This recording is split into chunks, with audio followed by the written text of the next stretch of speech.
Hello everyone, welcome to my new channel. আজকে আমি তোমাদের সাথে শেয়ার করছি চিংড়ি মাছের ভাপা।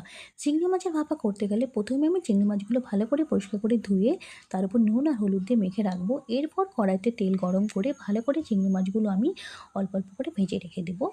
তারপর আমি একটা মিক্সিং বলে অল্প পোস্ত, অল্প নারকেল গুঁড়ো, 5-6টা কাজু আর 2টো কাঁচা লঙ্কা দিয়ে আমি একটা পেস্ট তৈরি করে নেব। তৈরি হয়ে গেলে আমার পেস্ট, এরপর আমি আবারও একটা কড়াইতে তেল দিয়ে তার উপরে আমি সামান্য দারচিনি ফোড়ন দিয়ে ওই তৈরি করা পেস্টটি দিয়ে দিব। তারপর আমি অল্প জল দিয়ে তার উপর নুন, হলুদ আর 4টে কাঁচা লঙ্কা দিয়ে আমি ভালো করে ঝোলটি ফুটিয়ে ভেজে রাখা চিংড়ি মাছগুলো দিয়ে দিব। তারপর আমি 5 মিনিটের জন্য ঢেকে রেখে দেব। এরপর আমি 5 মিনিট পর সামান্য চিনি ছিটিয়ে অল্প নাড়াচাড়া করে আবারও আমি 5 মিনিটের জন্য ঢাকা দিয়ে রাখব।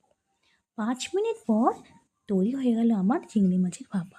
আমার এই ভিডিওটি যদি তোমাদের ভালো লেগে থাকে, প্লিজ লাইক, কমেন্ট আর সাবস্ক্রাইব করে দিও।